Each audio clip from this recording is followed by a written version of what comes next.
एक तेहि कारण नहीं छोड़िए सत्य नाम की टेक। ज्यों ही सतनाम हृदय धरया और भयो पाप का नाश। जैसे चिंगारी अगन की पड़ी पुरानी घास। पहले ये समझ लो कैसे होता है।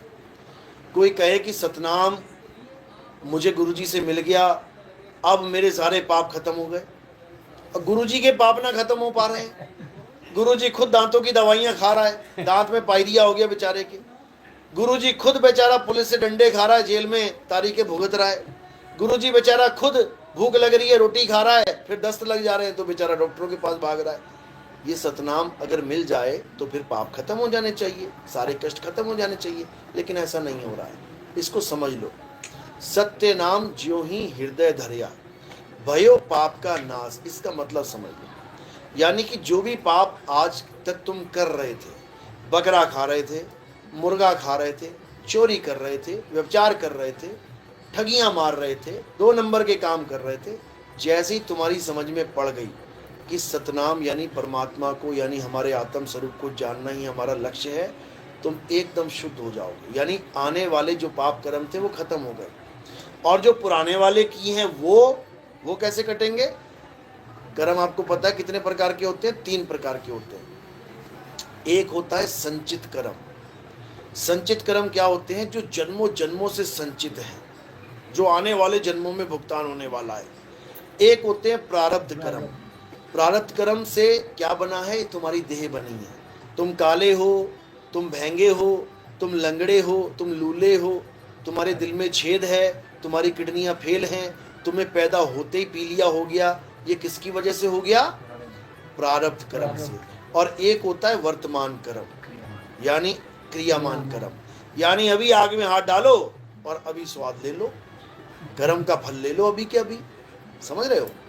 तो ये तीनों प्रकार के कर्म ये चलते रहते हैं। प्रारब्ध कर्म तुम्हारे ऐसे खत्म नहीं होते, इसका भुगतान करना पड़ता है। उसके लिए क्या बोला है कि शूल से सुई हो जाते हैं। शूल से सुई हो जाएंगे, लेकिन तुम कहो कि बिल्कुल साफ हो जाएं, नहीं हो सकते भैया। कर्मगत टारी ना टर है। कबीर साहब कहते हैं कर्मगत टारी ना टर है, ये टर नहीं सकती। हाँ, गुरु की दया हो जाए, मालिक की दया हो जाए, शूल से सुई हो जाएगी। समझे? अगर तुम्हारे मच्छर भी काट रहा है ना, तो तुम्हारे प्रारब्ध की वजह से काट रहा है। तुम्हें सांप ने काटा है, प्रारब्ध की वजह से काटा है।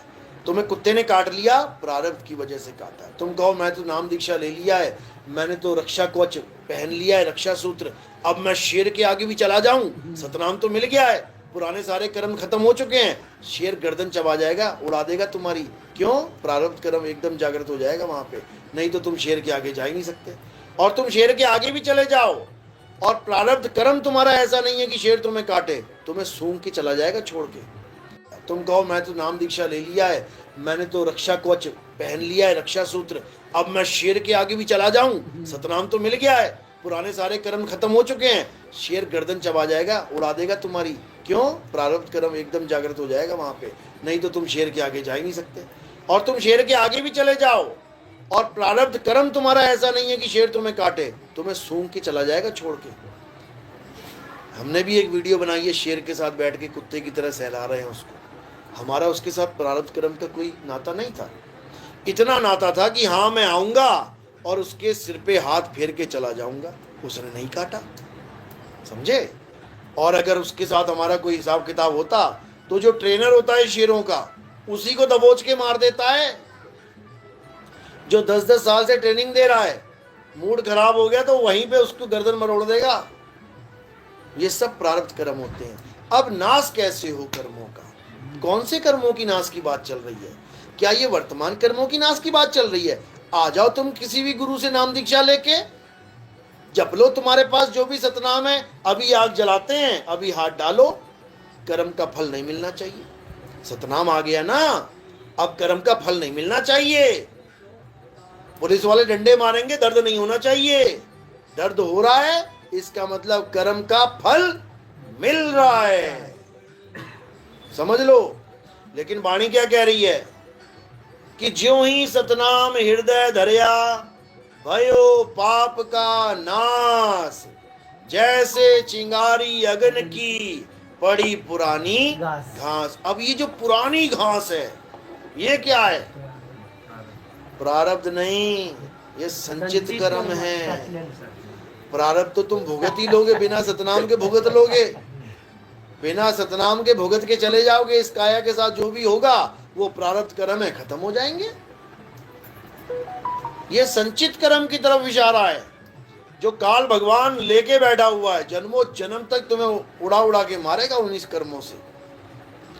उन कर्मों का नाश कैसे होगा? ये सतनाम से होगा, किसी मंत्र से नहीं। सतनाम का मतलब क्या बताया मैंने? तुम्हारा आत्म स्वरूप। अरे सत्य नाम कोई नाम नहीं, ये है आपन रूप। और जो जाने इस भेद को पावे आप स्वरूप। जब तुम्हें सतनाम यानी कि अपना स्वरूप मिल जाएगा, तब तुम्हें क्या बोध होगा कि मैंने कभी कोई कर्म किया ही नहीं है। जैसे ही तुम्हें यह बोध हो गया कि मैंने कोई कर्म आज तक किया ही नहीं है, मैं अकर्ता हूं, तुम्हारे जन्मों जन्म के कर्म स्वाहा। समझ लो, कल तुमने एक सपना देखा जिसमें तुमने AK-47 से 50,000 लोगों को गोलियां मार दी ना। अगर मैं सपने में जाके तुम्हें कहूं तूने कुछ नहीं किया, नहीं गोली मारी किसी को, मत चिंता कर, तुम क्या करोगे? रो रो के, अरे क्या बात कर रहे हो, देखो लाशें, अरे मैंने मारी है ये गोलियां। और जैसे तुम उठोगे, अब पुलिस वाले आ जाए, तुमने 50,000 लोगों को गोलियां मारी हैं, चलो जेल, तुम क्या कहोगे? अरे भैया मैंने नहीं मारी, सपना था वो, तो मैंने नहीं मारी, सपना था वो, मैंने किसी को गोली नहीं मारी, मेरे पास तो बंदूक है ही नहीं। समझे? वहीं पे भ्रम टूट जाएगा। वही तुम्हें सपने से जगाने आया हूं मैं। तुम इस सपने में जो काम कर रहे हो ना, असल में तुमने वो काम कभी किया ही नहीं है। ये तुम्हें मन और माया ने भरमा रखा है, तूने किया, तूने किया, तूने किया, और तुम मोहर लगा रहे हो, हाँ मैंने किया, मैंने किया, मैंने किया। और तुमने किया तो भुगतो, आके भुगतो। लेकिन अगर तुम्हें पता लग जाए कि सतनाम क्या है, फिर भुगतना नहीं है। फिर क्या होगा? अरे सतगुरु जो चाहे सो करही, 14 कोट दूत जम डरही, ऊत भूत जम त्रास निवारे, और चित्रगुप्त के कागज फारे। ये चित्रगुप्त के कागज कब फटेंगे? जब तुम्हारा वकील ये साबित कर देगा, माय लॉर्ड मेरे बंदे ने ये काम किया ही नहीं है, किया ही नहीं है। इसलिए कह रहे हैं तू कर ले गुरु वकील, मुकदमा भारी है। इतना भारी मुकदमा है कि गुरु भी जेल में बैठा हुआ है। और करोड़ों लोग अभी भी जुड़ रहे हैं। ये नहीं समझ रहे कि वकील खुद जेल में बैठा हुआ है। करोड़ों लोग और जुड़ रहे हैं। यही दिक्कत है। और क्या बोल रहे हैं कि एक ऐसा समय आएगा जब सतनाम ही सतनाम दुनिया में होगा। किसकी वाणियां दिखा रहे हैं? बाबा रामदेव की, ऋचा वालों की।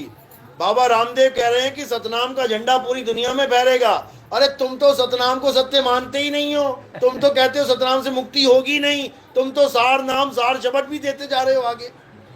तुम्हारे वाले सतनाम से मुक्ति नहीं होगी। तुम्हारे वाले सतनाम से ये कर्म नहीं कटेंगे। कबीर साहब वाले सतनाम से कटेंगे।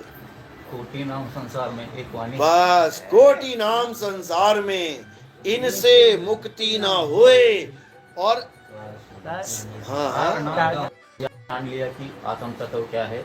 आत्म तत्व में हमको समाहित हो जाना, उसी को मुक्ति के। हाँ, आत्म तत्व को पहले समझ लो।